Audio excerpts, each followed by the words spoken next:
There are two fundamentally different social models, one is the moral, the other the ethical. The church represents or epitomizes the moral city. As we build the biblical church, we build the moral city. Moral cities strive towards moral perfection.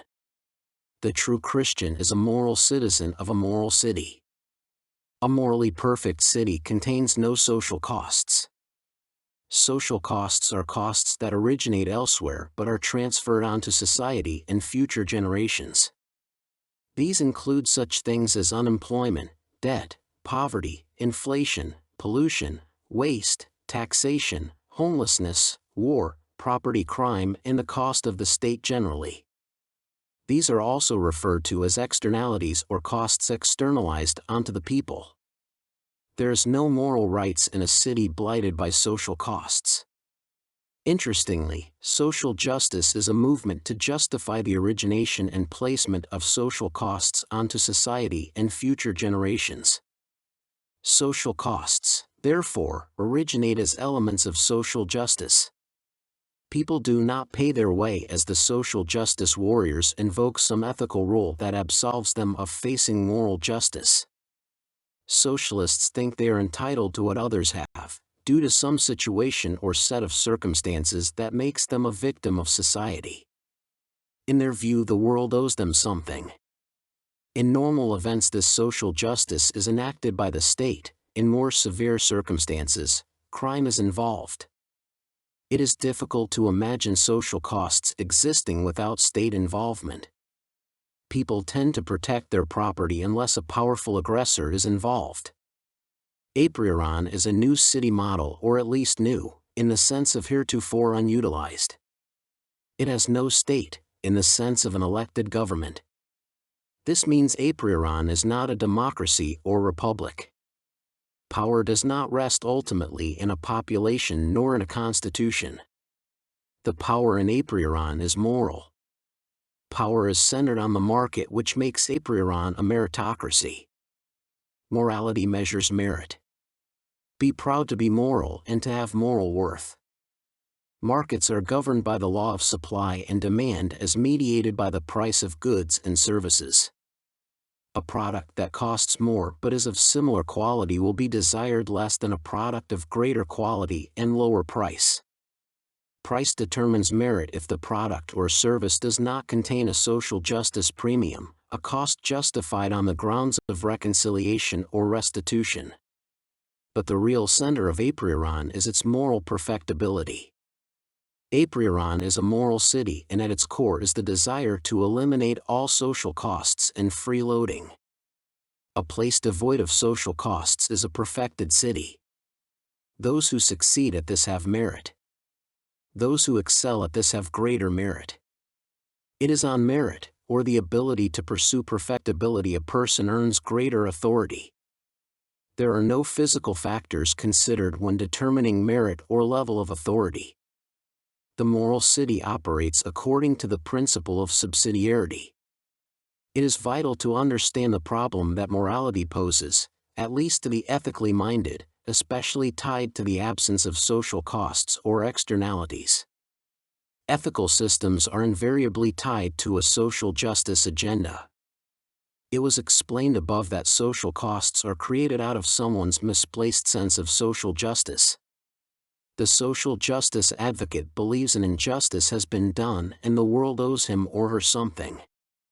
But if this reconciliation cannot be achieved through the agency of the state, then direct action is employed. This usually involves some level of crime. This is important to consider because the absence of social costs is not something the individual can determine. This is why the market is central to Aprioron. It is through the mechanisms of the market that the moral standard is applied. The market is just a way of referring to opinion privately expressed. People have different values and opinions, but so long as they pay for these with the value they create, there are no problems. We must get beyond the idea that there is an objectivity that is not analytical.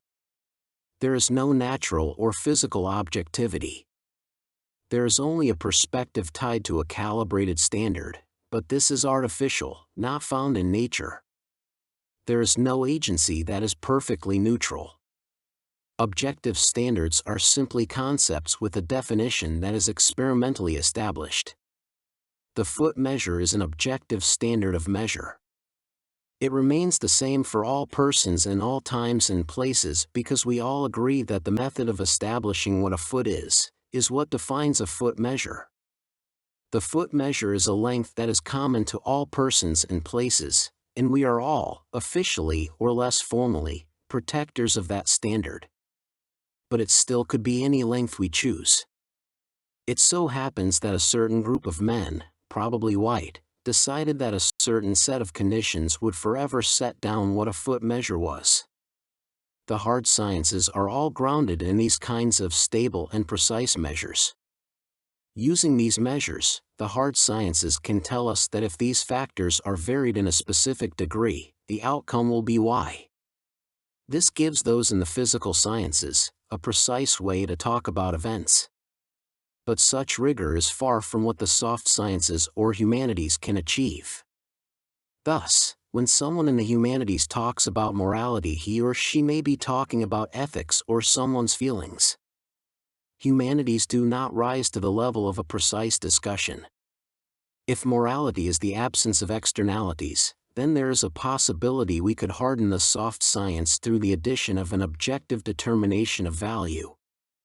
Aprioron is a city with an objective measure of morality. It is thus a city with an objective determination of progress. There is objective measure of human progress found in the physical universe. The hard sciences cannot tell us if man is progressing or not.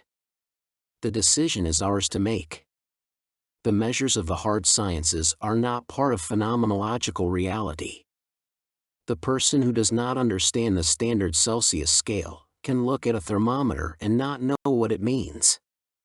There is nothing objective about the system of measurement that makes it identifiable without explanation. Our systems of measurement are objective in that the scale is constant for all observers but totally subjective in how it is calibrated. An inch is not a natural phenomenon, nor is a degree of temperature natural. These are as artificial as a concept can be. Thermometers measure degree changes in temperature, but value is produced by works. This value needs to be measured if we are to measure progress. Works done in spirit are works done within a particular framework. These works done for the church produce spiritual fruit, which is a measurable product. But the measure has no meaning unless precisely defined and quantified. All systems of measurement have to be calibrated, and all measurements begin with 0. When no weight is on a scale, it ought to register 0. The natural world is the world without works of faith. This is the point of departure from which we must start and on which the calibration of the scale rests. The advice to the rich young man to sell all and give away the proceeds was advice on what is needed to begin one's path to moral perfection. It was a recommendation he reset his scale to 0. He needed to begin again, from the start. Aprioron models a morally perfect city without social costs. Social costs are created when people take goods and services without paying. A city with social costs is a place generating negative value. But if social costs are created when things of value are seized without a corresponding benefit accruing to the owner, on what authority do men take ownership of any part of the physical world? We created nothing physical, we can do nothing for God. How do we end up owning what we did not create? Herein is the focal point of the conflict between good and evil. It comes down to where does final authority lay, if there is any? It ought to be an easy issue to resolve, but the devil is the author of confusion and has inserted a lot of factors in what is a non-debate. God created the physical world and so owns it, and no one has a claim on it. But if one gets rid of God, what is left but a universe open to rapine? Once we do away with the rights of the Creator, there is nothing left but the rights of the strong. Who is the strongest but the state? Which is the strongest state but the one with the most advanced tools for killing other human beings? This is the world we live in.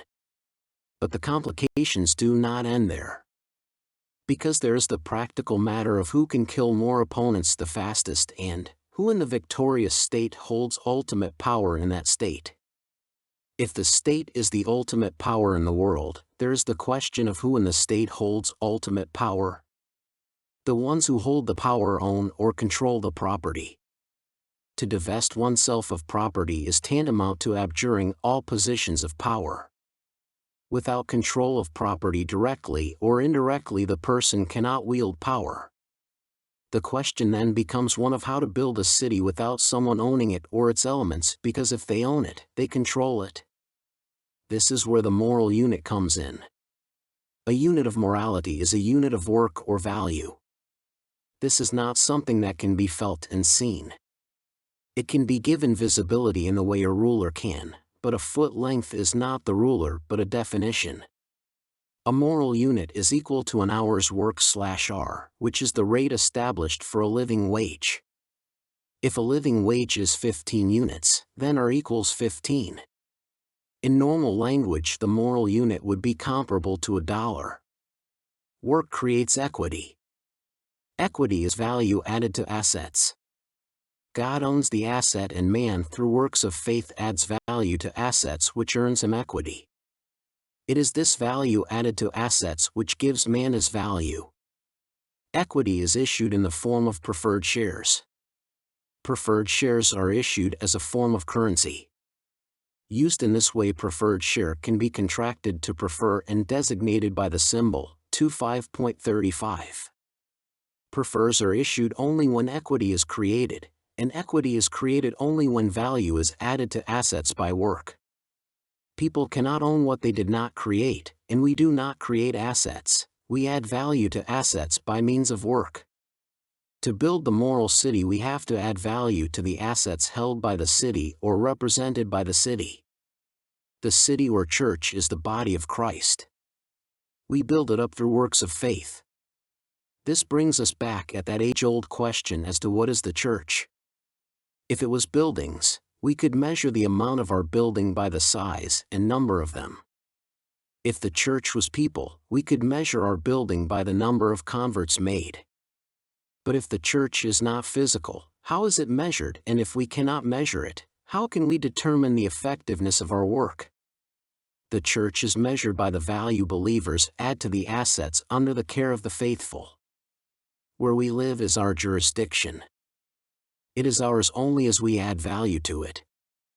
The church can be thought of as the human component, the equity created, in the city of faith.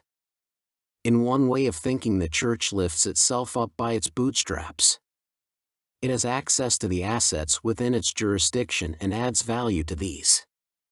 This added value builds the church and enables it to add further value. This is a self-reinforcing cycle if done right. Doing it right is the clincher, as very few places even approximate this. This creates the basis for an experiment. The prefer is used as an objective measure of the church, similar to the GNP. The prefer gives us a clear quantity for the value added through works of faith. The church, it is predicted, will create more value for a given basket of assets using the same number of persons as the control group. The moral city is founded on an experiment that demonstrates a faith-based system will outperform an ethical system in a real and quantifiable way.